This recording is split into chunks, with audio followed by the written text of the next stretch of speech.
রোজা ২৯টি হলে পবিত্র ঈদুল ফিতরের আর মাত্র দুদিন বাকি।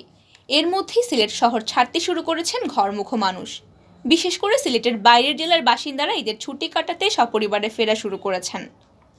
ফলে বাস ও ট্রেনে বেড়েছে যাত্রীদের চাপ। প্রতি বছর ঈদুল ফিতরে লাখো মানুষ সিলেট শহর ছেড়ে গ্রামের বাড়িতে ঈদ উদযাপনে যান। গেল ২ বছর করোনা সংক্রমণ ও লকডাউনের কারণে অনেকেরই বাড়িতে থাকা স্বজনদের সাথে ঈদ উদযাপন করা হয়নি। তাই এবার অন্যান্য বারের তুলনায় বেশি মানুষ সিলেট শহর ছেড়ে যাওয়ার সম্ভাবনা দেখছেন অনেকেই।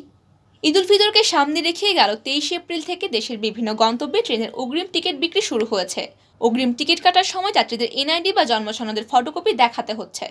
একজন যাত্রী সর্বোচ্চ ৪ জনের টিকিট কিনতে পারছেন।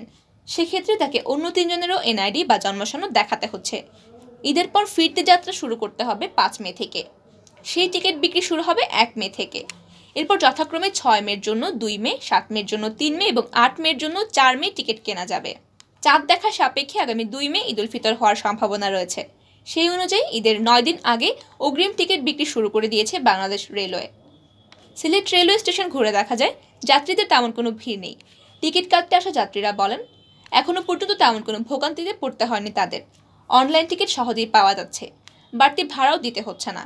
সব মিলিয়ে যারা বাড়ি যাওয়ার টিকিট কেটে নিচ্ছেন তাদের মধ্যে আলাদা এক স্বস্তি কাজ করছে। আবার অনেকে ছুটছেন বাস কাউন্টারের দিকে। সিলেট রেলওয়ে স্টেশন ম্যানেজার জানান, অগ্রিম টিকিট বিক্রি সুশৃঙ্খলভাবেই হচ্ছে। এখনও পর্যন্ত কোনো অভিযোগ আসেনি তাদের কাছে। সব ট্রেন সময় মতো স্টেশন ছেড়ে যাচ্ছে। বাস কাউন্টারগুলোতেও যাত্রীদের ভিড়। শ্যামলী পরিবহন বাস কাউন্টার ম্যানেজার বলেন, গেল ২ বছরের ক্ষতি এবার পোষানোর আশা করছেন তারা। হানিফ পরিবহন কাউন্টার ম্যানেজার বলেন, পরিবহন সমিতির বেঁধে দেওয়া নির্ধারিত ভাড়াই তারা নিচ্ছেন। এনা পরিবহন কাউন্টার ম্যানেজার বলেন, আগামী ৩০ তারিখ পর্যন্ত সকল বাসের সিট ইতোমধ্যেই বুকিং হয়ে গেছে। তবে যাত্রীদের চাহিদা থাকলে প্রয়োজনে বাসের সংখ্যা বাড়ানো হবে বলে জানিয়েছেন ম্যানেজার।